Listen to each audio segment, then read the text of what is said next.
Hello students. Last class में हमने पढ़ा था Ohm's law.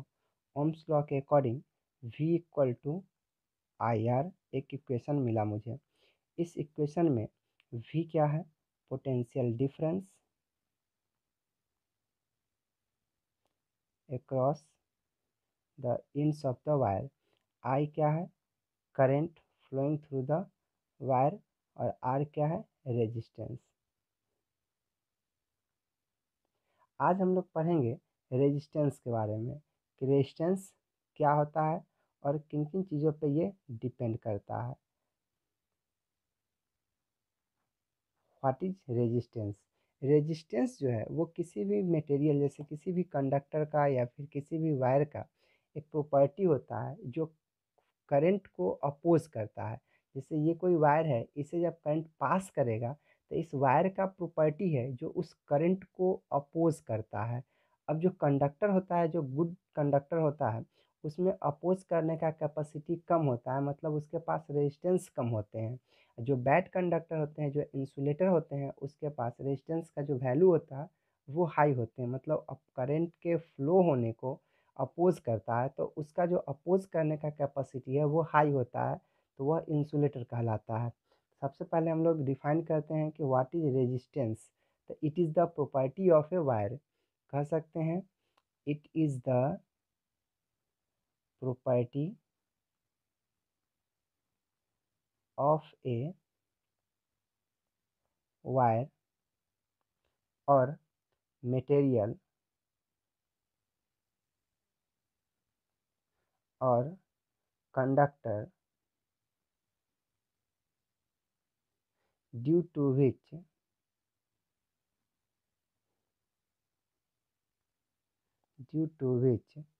it opposes the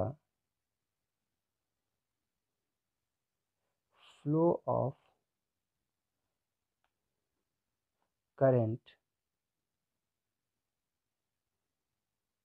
through them।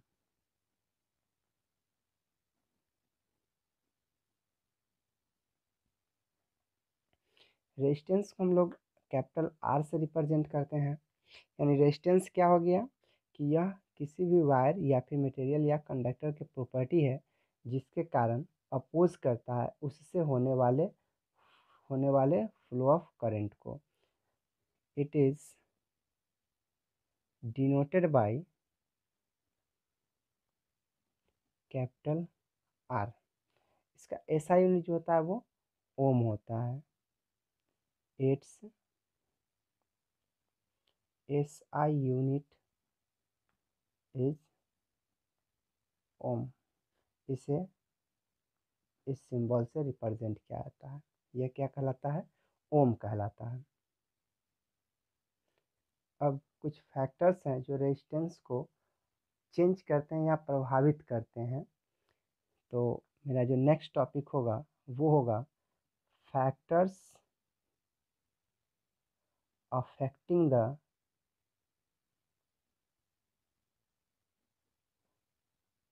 Resistance.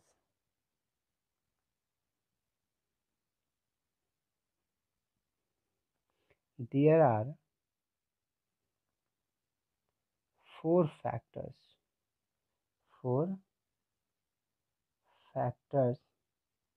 which affect the resistance। चार factor होते हैं जो रेजिस्टेंस को क्या करते हैं? अपोज करते हैं, रेजिस्टेंस को चेंज करते हैं। पहला है length of the wire. First क्या है? Length of the wire. किसी भी वायर का अगर हम लेंथ इंक्रीज करते हैं तो उस वायर का जो रेजिस्टेंस होता है वो भी इंक्रीज करता है। तो ये कह सकते हैं कि resistance of a wire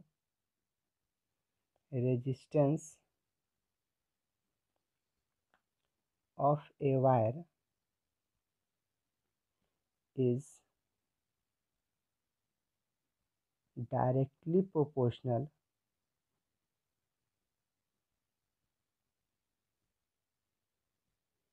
proportional to the length of the wire.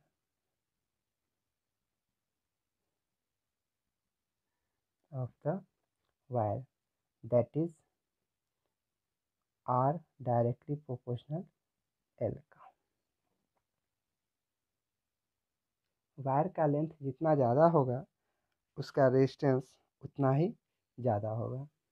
Second factor होता है वायर का थिकनेस या फिर cross sectional area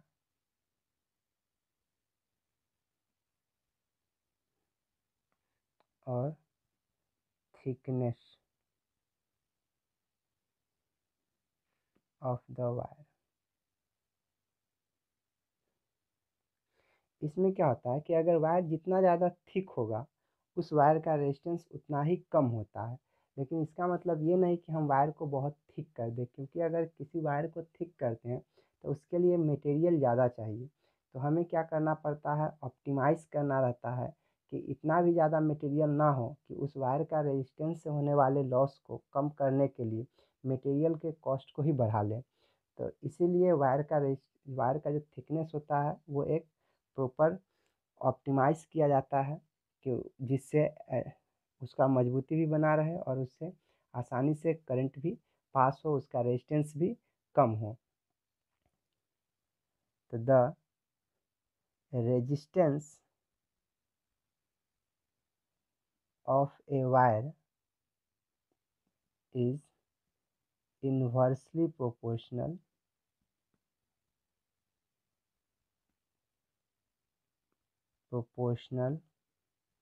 to the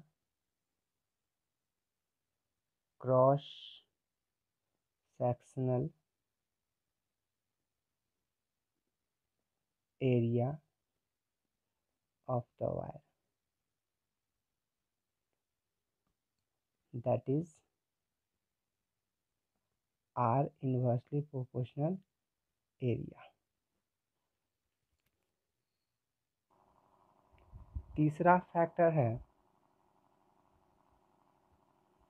nature of wire.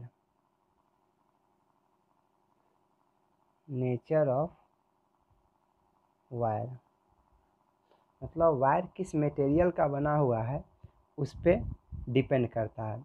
अगर हम दो वायर लेते हैं जिसका क्रॉस सेक्शनल एरिया सेम हो और उसका लेंथ भी सेम हो, लेकिन एक वायर कॉपर का हो एक वायर एल्युमिनियम का हो, तो उस दोनों वायर का जो रेजिस्टेंस होगा वो डिफरेंट होगा, क्योंकि लेंथ और क्रॉस सेक्शनल एरिया सेम होने से ही सिर्फ सेम नहीं होता है। अगर हम अलग अलग मटेरियल का बना हुआ वायर लेते हैं तो उतना ही लेंथ का और उतना ही क्रॉस सेक्शनल एरिया वाले वायर का जो रेजिस्टेंस होगा वो डिफरेंट होगा। The resistance having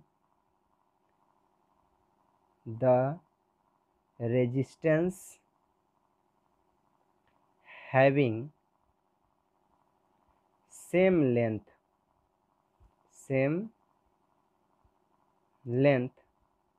and same cross sectional area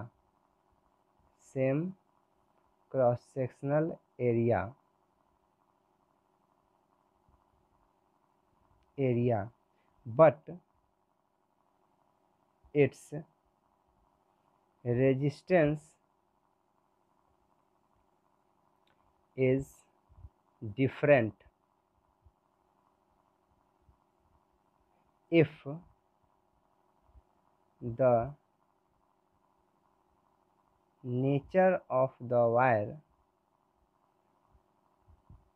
wire is different। जैसे ये कोई वायर है जिसका लेंथ L है और इसका क्रॉस सेक्शनल एरिया A है। एक दूसरा वायर है जिसका लेंथ L है और इसका क्रॉस सेक्शनल एरिया भी A है। तो इसके लिए जो रेजिस्टेंस हमने डिसाइड किया वो R1 और इसके लिए जो रेजिस्टेंस डिसाइड किया वो R2 है। ये कॉपर वायर है और ये एल्युमिनियम वायर है। तो हमें क्या मिलेगा, हमें R1 और R2 दोनों डिफरेंट मिलेंगे। मतलब रेजिस्टेंस जो होंगे वो दोनों वायर का अलग अलग होगा, क्योंकि दोनों का नेचर जो है वो डिफरेंट है। भले ही उसका लेंथ सेम है दोनों वायर का थिकनेस सेम है, मतलब सेम मोटाई का है, बट एक वायर जो है वो कॉपर का बना हुआ है और दूसरा वायर जो है वो एल्युमिनियम का बना हुआ है। तो इस केस में दोनों वायर का जो रेजिस्टेंस होगा, अगर इसका R1 इसका R2, तो वो दोनों रेजिस्टेंस अनइक्वल होंगे, मतलब अलग अलग होंगे। नेक्स्ट 4th नंबर है टेम्परेचर।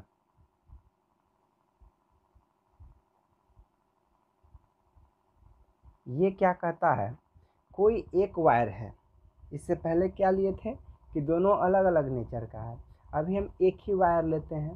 तो एक वायर चाहे वो कॉपर का हो चाहे वो एल्युमिनियम का हो, अगर उस वायर का लेंथ और क्रॉस सेक्शनल एरिया दोनों फिक्स हो, तब अगर एक बार रेजिस्टेंस हमने मेजर किया R1 जब टेम्परेचर कुछ और था, जैसे 25 डिग्री या 20 डिग्री, एक बार हमने फिर से रेजिस्टेंस मेजर किया, अगर टेम्परेचर 50 प्लस हो, जैसे 60 डिग्री था, 80 डिग्री, इस तरह का कुछ भी हो, तो दो अलग अलग टेम्परेचर पे एक ही वायर का जो रेजिस्टेंस होता है वो डिफरेंट होता है।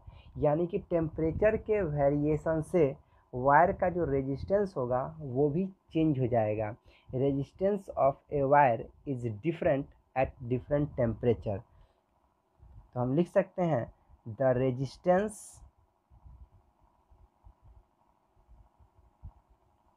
ऑफ ए वायर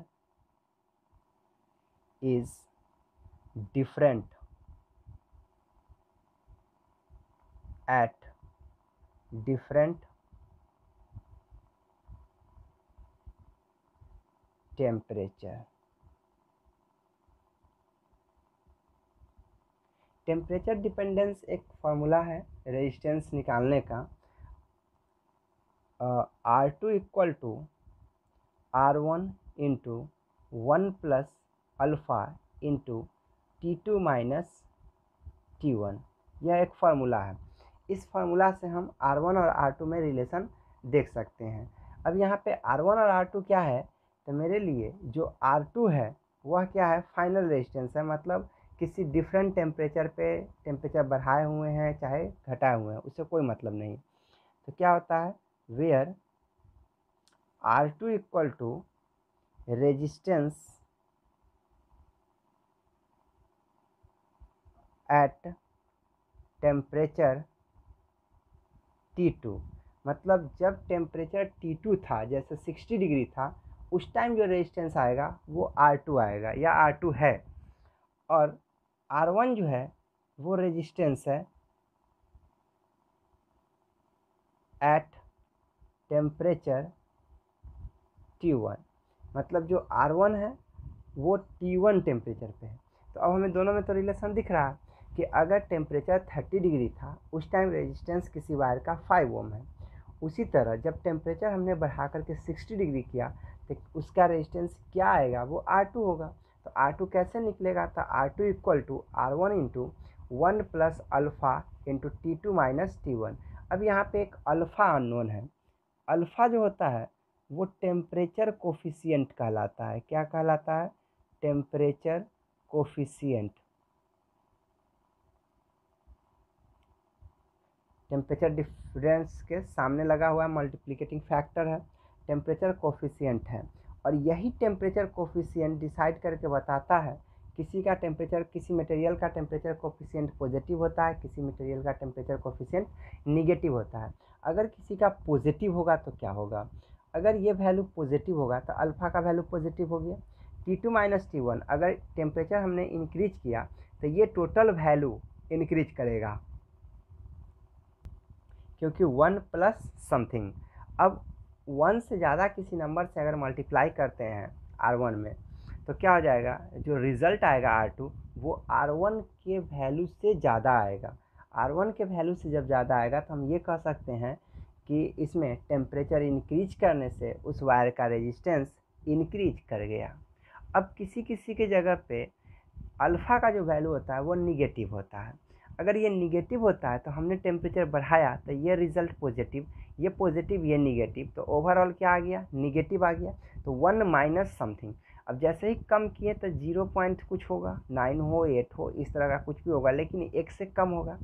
अब 1 से कम वाले किसी भी नंबर से जब मल्टीप्लाई करते हैं किसी चीज़ों को, तो जो रिज़ल्ट आता है वो इस वैल्यू से भी कम आएगा।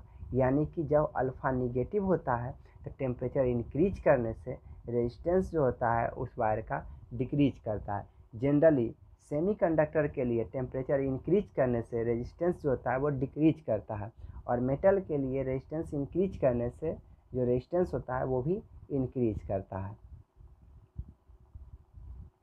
अभी जो फर्स्ट फैक्टर और सेकंड फैक्टर जो पढ़े थे, तो फ्रॉम फर्स्ट फैक्टर क्या था, आर डायरेक्टली प्रोपोर्शनल एल, ये पहला इक्वेशन था, and R inversely proportional cross sectional area या फिर थिकनेस, यह दूसरा इक्वेशन था।